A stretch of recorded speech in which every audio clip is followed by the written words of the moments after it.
Cris, vou começar por você, repassando a pergunta que a gente fez à nossa audiência, a você, né? Porque eu acho que tem um simbolismo muito forte essa mudança aí de papéis que está acontecendo na política brasileira, né? Quem era condenado agora está acusando e virou inocente. Exatamente. Boa tarde, Paulo, colegas de bancada, boa tarde, audiência.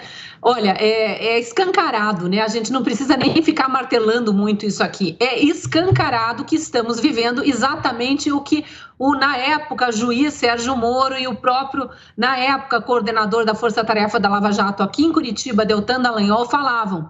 Olhem para a Operação Mãos Limpas da Itália, o que aconteceu com o juiz que investigou, condenou e prendeu corruptos da Itália, empresários e políticos corruptos da Itália. Olha como isso se reverteu depois contra os investigadores. O juiz teve, inclusive, questões de mortes envolvendo o desmonte da Operação Mãos Limpas. A gente está vendo exatamente aqui um contorcionismo do sistema absolutamente aparelhado, e aqui eu me refiro especificamente à alta cúpula do judiciário, um contorcionismo, o desmonte da Lava Jato, que começou lá atrás, quando o STF decidiu desmembrar. Vamos lembrar, né, as etapas, porque existe uma falácia, uma narrativa aí querendo dizer que foi o presidente, o atual presidente da República que desmontou a Lava Jato.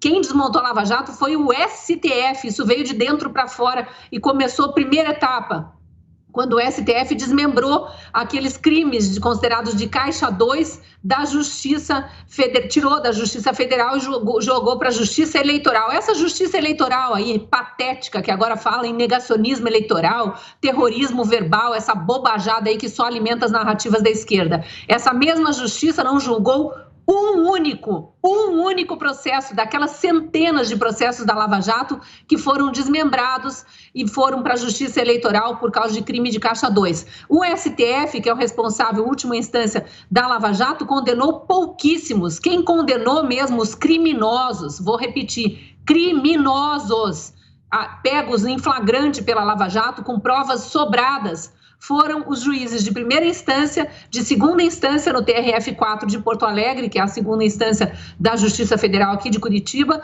e em alguns casos de terceira instância, que foi o STJ. No STF mesmo, foi 1 ou 2 condenados ali, e os maiores corruptos sequer chegaram lá. E aí a gente viu esse desmonte com a etapa 1 do golpe, que foi esse desmembramento dos processos.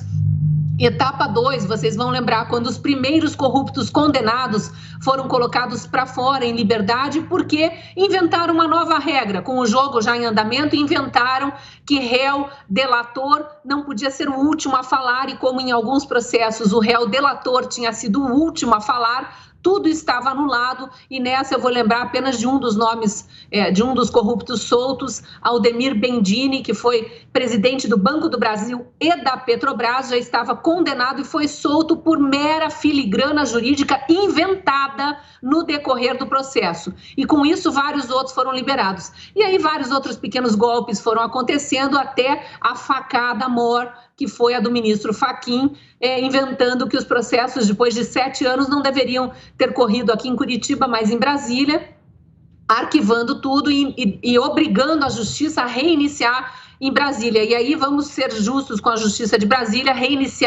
foram analisar para reiniciar os processos, por exemplo, contra o ex-presidente Lula, condenado em 3 instâncias e condenado também em outros processos, não apenas em um, mas seguindo os trâmites do Código de Processo Penal, pelos prazos que são obrigatórios por lei, não haveria tempo antes de o crime prescrever. E só por isso que o ex-presidente Lula está solto e presidenciável de novo. Golpe atrás de golpe. E aí agora essa condenação do Deltan é apenas mais uma etapa do processo, né, Paulo?